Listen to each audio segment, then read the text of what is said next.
탈무드에 다윗 왕에 관한 구전 전승 하나가 나옵니다. 다윗 왕이 한 번은 전쟁에서 승리해서 백마를 타고 예루살렘으로 입성하게 되었습니다. 수많은 군중들이 자신을 바라보며 자신의 발 아래에서 호산나 만세를 외치고 있었습니다. 순간 우쭐해진 다윗 왕은 자신을 칭송하는 그들을 보고 교만한 마음이 생겨났답니다. 이것을 감지한 다윗 왕은 자신의 궁으로 돌아와서 전국의 지혜자들을 모아놓고 묻습니다. 내가 자꾸 교만해지려고 하는데 어떻게 하면 교만해지지 않을 수 있을꼬? 그들은 서로 한참을 논의한 후에 다시 돌아와서 커다란 반지를 하나 만들어서 그곳에 큰 글자를 써놓고 매 순간 바라보면 교만을 방지할 수 있다는 방법을 제시했습니다. 다만 그 글귀의 내용은 지혜로운 어린 솔로몬에게 부탁하자는 것이었습니다. 다윗은 어린 아들 솔로몬에게 자초지종을 이야기하고 묻습니다. 장난감을 가지고 놀던 어린 솔로몬은 모든 것을 멈추고 잠시 생각한 후에 이렇게 이야기했다고 합니다. 모든 것은 지나간다. 끝.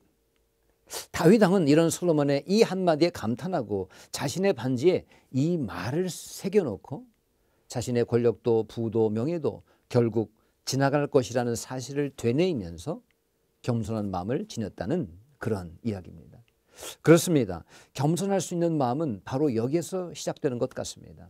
아름다움도 곧 지나가고 젊음도 지나가고 명예와 인기도 곧 지나가며 돈 역시 내 손아귀에서 잠시 머물렀다가 빠져나갈 수밖에 없다는 사실을 마음 깊이 새기며 사는 것이죠. 그래야 우리는 하나님 앞에서 겸손할 수 있게 되지 않을까요? 그런데 여기서 다른 것은 동의해도 돈은 내 통장 안에서 빼지만 않으면 내 것으로 계속 머물러 있을 것이 아니냐라고 반문하는 분들이 있을 수도 있습니다. 하지만 엄밀하게 이야기하면 그 돈도 사실은 온전히 내 것이라고 이야기할 수 없습니다. 그 돈의 주인이 자신이므로 내 자신만을 위해서 마음껏 오늘부터 쓰고 다니십시오 라고 해도 그렇게 할 사람들은 결코 없습니다.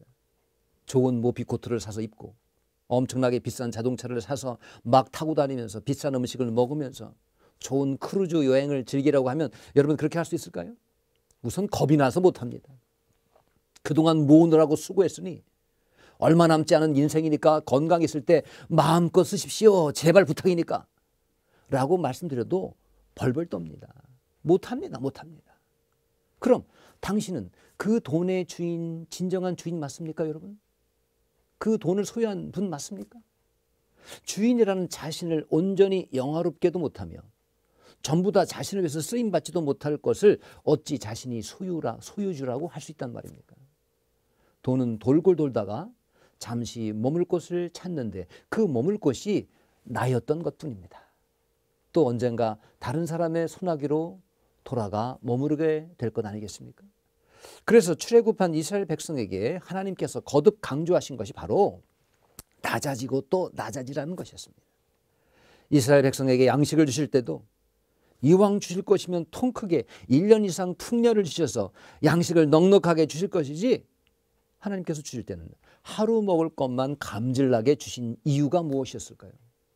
좀 욕심이라도 내서 내일 먹을 것까지 거둘러 치면 그것을 가차없이 썩게 만드셨습니다. 며칠 것을 충분히 모아놨으니까 그것 믿고 이제 당분간은 하늘 안 바라봐도 돼 라는 생각을 못하게 하기 위함이었을 것입니다. 당장은 간구 안 해도 내일 모레는 염려 없어. 미리 모아놨으니까 이런 생각을 갖지 못하게 하시기 위함이 아니었을까요? 겸손의 극치는 바로 우리 예수 그리스도셨습니다. 하늘 보좌를 다 내려놓으시고 이 땅에 오시어 말없이 십자가를 지신 그분의 모습이야말로 진정한 겸손한 모습이었을 것입니다. 그리고 항상 주님은 모든 것을 아버지께 맡기고 아버지의 뜻대로 되기를 기도하셨습니다. 은혜는 낮은 곳부터 채워진다고 합니다. 빗물이 낮은 곳부터 채워지게 되는 것과 같은 이치겠죠. 낮은 곳에서부터 다 채워지고 난 후에 제일 마지막에는 그제서야 높은 곳이 채워지게 되는 것이죠. 여러분, 하나님의 은혜가 바로 겸손한 성도들의 순서대로 채워지게 될 것입니다. 겸손으로 먼저, 다른 사람보다 먼저 겸손으로 복받기를 주님의 이름으로 축원합니다.